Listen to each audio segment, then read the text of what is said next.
Hello मेरे प्यारे प्यारे बच्चों, कैसे हो? सब बढ़िया। मैं इस वीडियो में आपके लिए लेके आया हूं जो सीए फाउंडेशन सितंबर 2024 का एग्जाम है, जिसका जो पहला पेपर अकाउंटिंग हुआ है उसका मैं पेपर रिव्यू लेके आया हूं। इसके अंदर मैं आपको पूरा पेपर आपको दिखाऊंगा। इसके अंदर पूरा रिव्यू करके दूंगा कि पेपर डिफिकल्ट है कि इजी है कि मॉडरेट है, कौन कौन से चैप्टर से इसका क्वेश्चन पूछा गया मैं आपको यह भी बताऊंगा, और कुछ एनालिसिस भी करेंगे। भैया भैया सुनो ना, आप बताना, पहले बताओ पेपर कैसा आया। अगर आप मेरे से पूछोगे तो मैं दो चीज बोलूंगा। पिछले बार की तुलना में जो लास्ट एग्जाम हुआ, मई वाला जो एग्जाम था, उसके तुलना में अभी जो सितंबर में एग्जाम हुआ है ना, इसका पेपर उससे इजी था। भैया दूसरा क्वेश्चन का जवाब दो, पेपर लेंदी था कि नहीं था?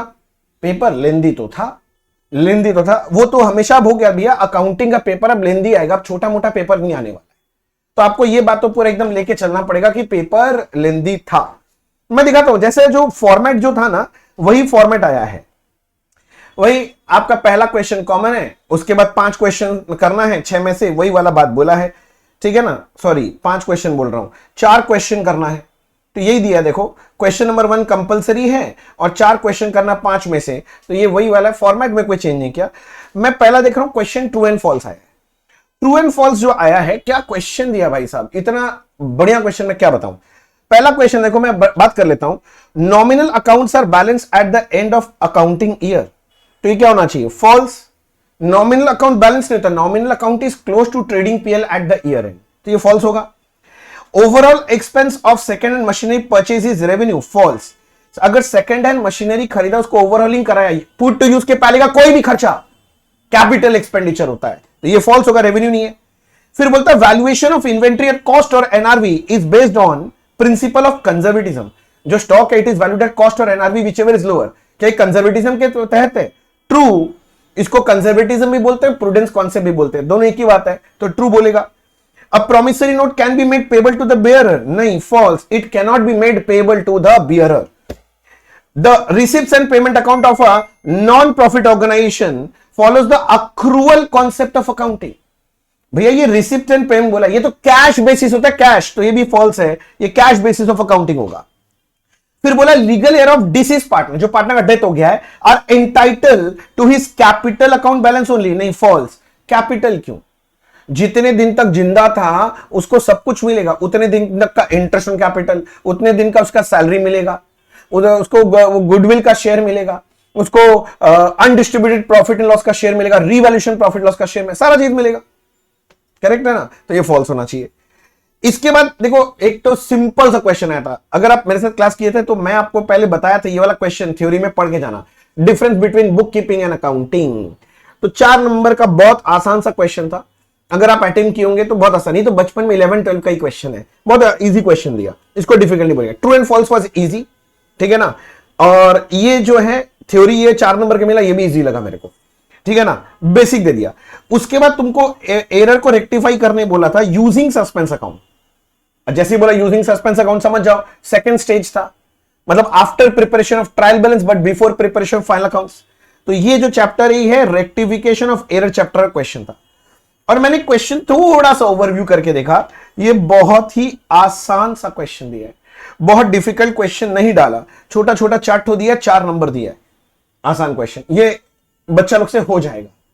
कोई बच्चा थोड़ा सा भी पढ़ाई किया होगा तो वो कर लेगा।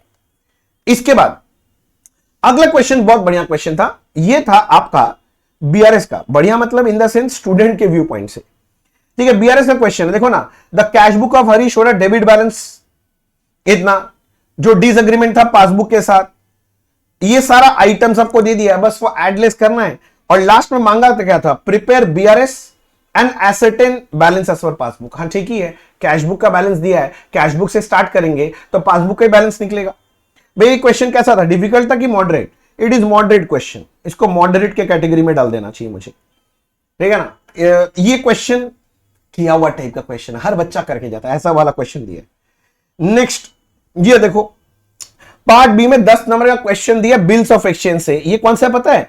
एकोमोडेशन ऑफ बिल का क्वेश्चन है। जो बच्चा लोग मेरे साथ क्लास किया था याद करो, मेरे बुक का क्वेश्चन नंबर 10 था, उसमें था लता एंड पल्लवी, एकदम सेम सम दिया है, बस नाम चेंज कर दिया, फिगर चेंज कर दिया। और मैंने तो इस बार क्लास में बोला था यही वाला क्वेश्चन आएगा इस बार, ठीक है ना? कुछ बच्चा लोग मेरे को पूछा था व्हाट्सएप करके, तो मैंने बोला था हाँ भाई इस बार करके जब आने के चांसेस बहुत हाई है, आ गया, देखो समझ गया। तो ये बीओई का क्वेश्चन, एकोमोडेशन, गुड क्वेश्चन। ये बच्चा लोग को थोड़ा सा तकलीफ देता है, तो आई विल नॉट से moderate question, this is a good question. जो बच्चा इसको करके गया होगा उसी के लिए आसान है, नहीं तो ये वाला क्वेश्चन रुला सकता है। ठीक है, इसके बाद अगला क्वेश्चन क्या मिला हमें?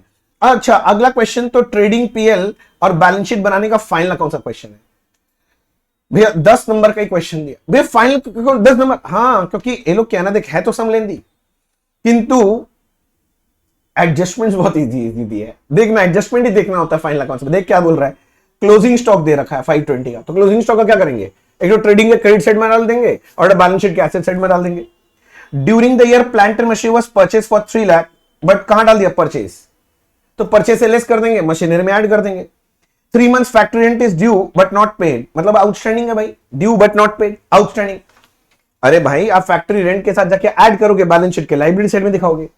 उसके बाद डेप्रिसिएशन के लिए बोला, डेप्रिसिएशन जो बोला एसेट के ऊपर, वो तुम करेगा, एक तो पीएल में जाएगा, उसके बाद बैलेंस शीट में एसेट से लेस करके दिखाएगा।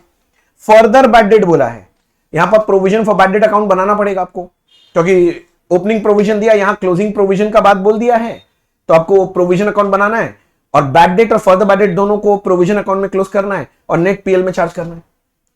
और डिस्काउंट ऑन डेटर बोला था, तो तुम डेटर का अमाउंट लेगा, न्यू प्रोविजन माइनस करेगा, उसके ऊपर परसेंटेज लगाएगा। एक तो पीएल में इफेक्ट, दूसरा बैलेंस शीट में डेटर से लेस करके दिखाएगा। तो बेसिकली ये जो दिया था, मतलब एकदम इजी एडजस्टमेंट, इसीलिए देख रहा, 7 एडजस्टमेंट दिया है। तो आप लॉजिकली सोचो, जब 7 एडजस्टमेंट भी 7 आइटम है, 10 नंबर का सम है, तो 7 नंबर तो यही हो गया। तो ट्रेडिंग पीएल बैलेंस शीट बनाने के लिए आपको कितना नंबर दे रहा है? 3 नंबर दे रहा है। समझ आया? हाँ, तो it was a easy question but lengthy. 10 number के लिए भाई साहब इतना कुछ करना पड़ेगा, सोचो।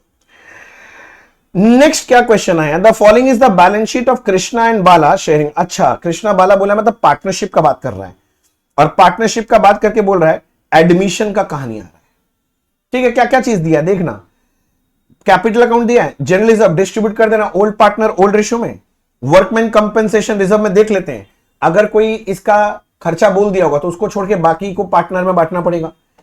क्रेडिटर है एम्प्लॉय प्रोविडेंट फंड, इसका कुछ नहीं करना पड़ेगा, ये सब ठीक है। ओह, एडवर्टीजमेंट एक्सपेंडिचर बैलेंस शीट के एसेट साइड में, ये एक्यूमुलेटेड लॉस है, इसको भी डिस्ट्रीब्यूट करेंगे old partner in their old ratio.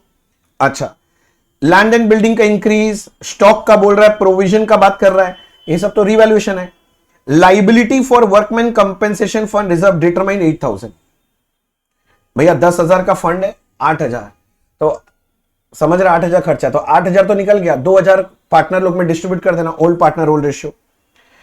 Further वो कैपिटल ला रहा है, उसके बाद गुडविल ला रहा है, गुडविल के लिए तो gaining partner to sacrificing partner entry मारना था। बनाना क्या था? Revaluation, partners capital and balance sheet of new sum, good sum, again a good sum, मतलब कुछ अनोखा चीज नहीं। तो I will say this is a good sum, good क्या, very good sum, very lengthy, lengthy sum था, lengthy category का सम है भैया, टाइम लगेगा ये सब करने में। हाँ, उसके बाद क्या दिया देखो ना, XYZ inform sharing 3:1, balance sheet देख के रखा है, बहुत अच्छा लग रहा है देख के। बैलेंस शीट उसी टाइप का जैसा पहला बैलेंस शीट था। नीचे बोला क्या है? Z रिटायर्ड ऑन द, अच्छा लो, एक एडमिशन का सम दे दिया, एक रिटायरमेंट का सम दे दिया। गुडविल ऑफ द फर्म, भाई गेनिंग टू सैक्रिफाइसिंग, ये सब तुमको रिड्यूस करने बोल रहा है। प्रोविजन एकदम सिमिलर टाइप ऑफ सम दे दिया, 50% दे देगा तुरंत, 50% एक साल बाद देना, इस टाइप का सम एकदम मेरे बुक में था, एकदम जो बच्चा लोग मेरे से किया है सेम सम दिया हुआ है। ये सम अगेन एकदम सेम, ऊपर में कोई भी किया होगा ना, अगर 3 वाला क्वेश्चन था वही वाला एकदम सेम टाइप का है, बस वहां एडमिशन था, यहां रिटायरमेंट है, पूरा एकदम सेम कहानी डाल के रखा है। तो again good sum but lengthy, again क्योंकि लेंदी सम है ना भाई साहब, पार्टनरशिप का रिटायरमेंट से आ गया। अच्छा, रिटायरमेंट के बाद treatment of goodwill, revaluation, capital, balance sheet, ठीक है, इजी सम था। ठीक है, ये देखो एनपीओ से आ गया, एनपीओ से 10 नंबर का सम। अब तुम एक चीज देख रहा है, जो सम पहले 15 मार्क्स आता था, फिर वो धीरे धीरे 12 मार्क्स का इंस्टीट्यूट, अब उसको 10 मार्क्स कर दिया। जो बच्चा लोग मेरे से पढ़ रखा है, ये बात मैंने पहले गेस करके दिया था, इस बार ये सारा सम 10 मार्क्स में आने लगेगा। तो भैया 10 मार्क्स देने लगे। देख, पेपर ना डिफिकल्ट नहीं बना रहा है लोग, सब आने वाला चीज इजी चीज दे रहा है, किंतु पेपर को लेंदी बना रहा है। कैसे? मार्क्स कम कर दे रहा है, तो ज्यादा क्वेश्चन पूछ रहा है ना तुमसे। भाई साहब जो बच्चा लोग दे दिया ठीक है, जो बच्चा लोग अभी भी नहीं दिया है उनसे सिर्फ एक चीज बोल रहा हूं, लिख लिख के प्रैक्टिस करो, स्पीड बढ़ाओ अपना, तब जाके पेपर फिनिश होगा। चलो आगे देखते हैं। एनपीओ का सम दिया है, बोलता है इनकम एंड एक्सपेंडिचर और बैलेंस शीट बनाना पड़ेगा। तो एक तो क्लोजिंग बैलेंस शीट दिया है, ओपनिंग बैलेंस शीट फ्री में बनेगा ओपनिंग कैपिटल फंड निकालने के लिए। ये वाला इंस्टीट्यूट के बुक में भी ये वाला सेम सम था, बहुत इजी है, बहुत पुराना सम है ये वाला, ठीक है ना। डोनेशन, सब्सक्रिप्शन, एंट्रेंस फीस, उसके बाद इंटरेस्ट ऑन क्या दिया है, इन्वेस्टमेंट, इंटरेस्ट रिसीव, सब एकदम नॉर्मल नॉर्मल टाइप का आइटम दे रखा है भाई। नीचे में भी देखो ना, सब्सक्रिप्शन इज अरियर फॉर 23 और ये एडवांस दिया 24 का। करेंट ईयर यहां कौन सा दिया था 23, तो ये तुम्हारा क्लोजिंग अक्रूड है और ये क्लोजिंग प्री रिसीव्ड है। Insurance premium outstanding 80, closing outstanding है। Miscellaneous expense prepaid, closing prepaid दिया है। डोनेशन 50% कैपिटलाइज बोला, तो आधा डोनेशन इनकम एंड एक्सपेंडिचर, आधा क्लोजिंग बैलेंस शीट में कैपिटल फंड से ऐड किया होगा। एंट्रेंस फीस को बोलता है कि रेवेन्यू मानो, तो इसको इनकम एंड एक्सपेंडिचर में लेना है।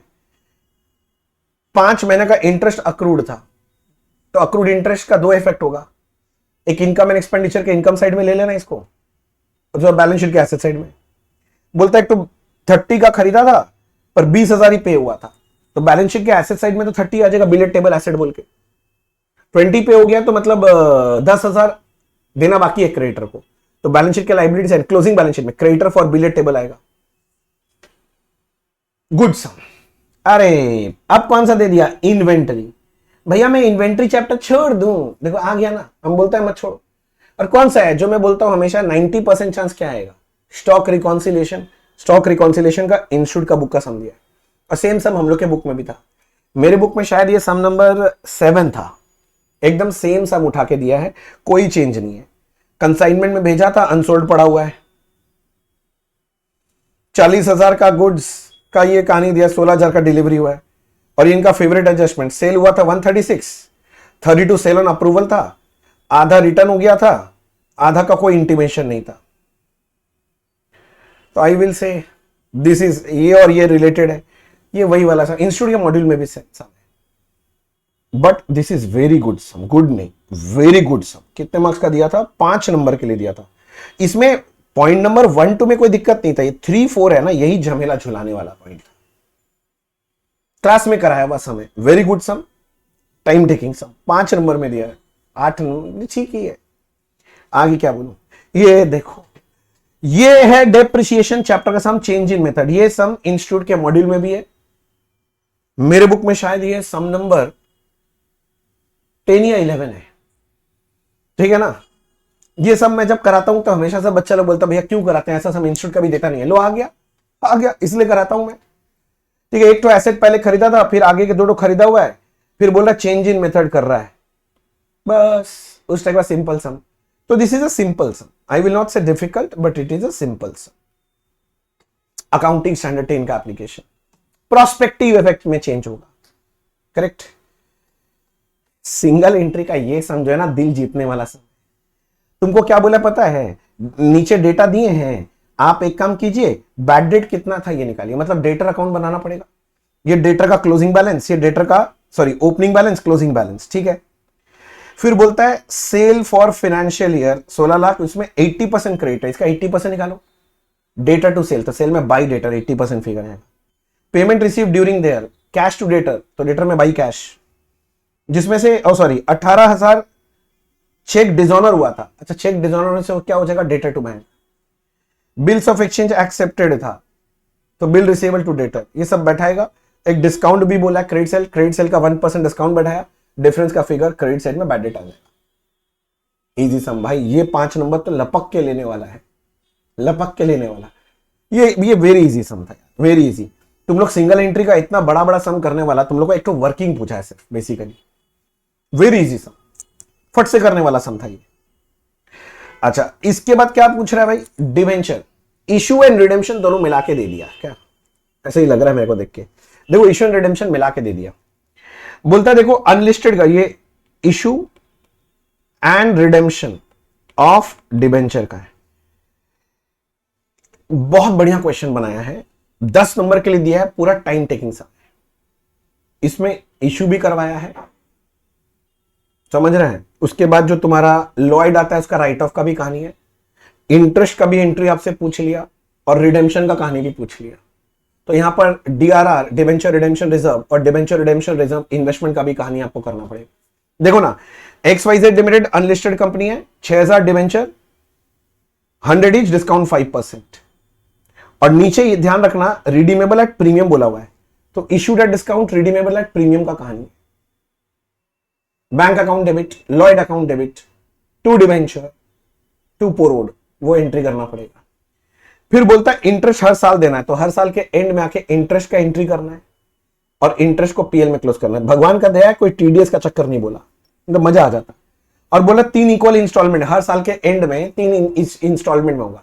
तो डिबेंचर इशू करने के बाद सबसे पहले आपको तो 10% डीआरआर बनाना पड़ेगा और 15% इन्वेस्टमेंट करके दिखाना पड़ेगा।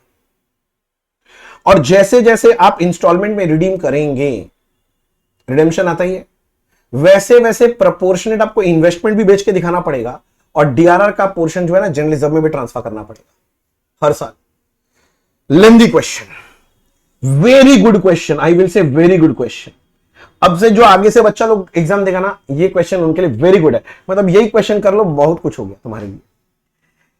ओहो, इसके बाद तो भैया इशू ऑफ शेयर से क्वेश्चन पूछ डाला, और ये भाई प्रो राटा वाला समय। देखो, P limited issued 6 lakh equity share of 10 inch, premium 2 रुपया है, application 3, allotment 5 including premium, balance 2 call में है। तो 5 और 3 8, 4 रुपया बचा, तो 2-2 रुपया करके कॉल का है। आगे क्या बोल रहा है, एप्लीकेशन रिसीव 8 लाख, ज्यादा मिला, और बोल दिया प्रो राटा अलॉटमेंट कर दिया, तो एक्सेस एप्लीकेशन मनी अलॉटमेंट में एडजस्ट करवाओगे। The excess application money was adjusted towards allotment, बोलने का क्या बात है, समझ में आता है। Harish टूम 1600 shares were allotted, failed to pay both the calls and his share was subsequently forfeited after second call। तो हरीश कॉल नहीं दिया, तो ठीक है, इजी हो गया ना। अगर अलॉटमेंट में नहीं देता ना तो झमेला हो जाता, कॉल का था तो इजी हो गया, ठीक है ना। और उसका शेयर फोरफिट करने बोल दिया, तो फोरफिचर तो कर देंगे। रीइश्यू बोला है, नहीं, तो रीइश्यू करने का जरूरत नहीं है, प्रॉफिट ऑन रीइश्यू निकालना नहीं है। आपको बोलता है जर्नल एंट्रीज दिखा दो, और अच्छा बैंक अकाउंट भी बोला, bank account and journal entries. तो जर्नल एंट्रीज अलग दिखाना, जो बैंक एंट्रीज है उसको बैंक अकाउंट बना के दिखा, वही कैश बुक। तुम लोग का इंस्टीट्यूट का बुक में वो डेली आर्टवेयर बोल के था, मेरे बुक में भी था, उस टाइप का ही सम हो गया। और लास्ट में ओहो, इन्वेंट्री चैप्टर से फिर से पूछ डाला। मैं हमेशा इन्वेंट्री चैप्टर पढ़ाते हुए बोलता हूं, इस बार भी बोला था कि ये वाला चीज रट के जाना, ये वाला थ्योरी आ गया, difference between periodic inventory and perpetual inventory system. अब 5 पॉइंट लिखेगा मोर देन, वैसे 7-8 पॉइंट है, 5 पॉइंट लिखने से भी काफी है। तो अब लास्ट में फरमान देना कि भैया इस पेपर का क्या अवस्था है। तो भैया ये पेपर जो है, अगर डिफिकल्टी वाइज बोले तो मॉडरेट पेपर है। क्या सारे बच्चों को बहुत अच्छा लगा वो पेपर? नहीं, क्योंकि पेपर बहुत कॉन्सेप्चुअल पेपर पूछा था। Yes, you are right, conceptual paper पूछा था। अगर आप डेप्थ में पढ़ाई नहीं कर रहे हैं, ऊपर ऊपर से पढ़ के जा रहे हैं, नहीं होगा, नहीं होगा, बहुत मुश्किल हो जाएगा। Really I am sorry to say, आपको डेप्थ में पढ़ना पड़ेगा। डेप्थ क्वेश्चन था, कॉन्सेप्चुअल क्वेश्चन था, कॉन्सेप्चुअल क्वेश्चन था। पेपर का 30% जो था वेरी इजी में था, ठीक है ना, 30% पेपर। 50% पेपर जो था वो मॉडरेट लेवल का पेपर था, और बाकी 20% का थोड़ा सा डिफिकल्ट लेवल था। लेंदी था, तो answer is very very lengthy. मेरे को लगता है कि जो बच्चा लोग 80-85 के ऊपर अटेम्प्ट किया होगा ना, वो बच्चा लोग का स्पीड बहुत अच्छा हुआ, तभी कर पाया होगा, नहीं तो कर नहीं पाएगा बच्चा लोग। तो ओवरऑल पेपर क्या है, मैं इसको इंस्टीट्यूट को 10 आउट ऑफ 10 देना चाहता हूं मार्क्स, इंस्टीट्यूट के व्यू पॉइंट से। स्टूडेंट के व्यू पॉइंट से मैं इसको दूंगा 10 में से 8, क्योंकि स्टूडेंट के लिए थोड़ा सा मॉडरेट लेवल डिफिकल्ट पेपर, समझ में आया? तो ठीक ठाक हो गया है, मैंने तो अपनी तरफ से रिव्यू दे दिया।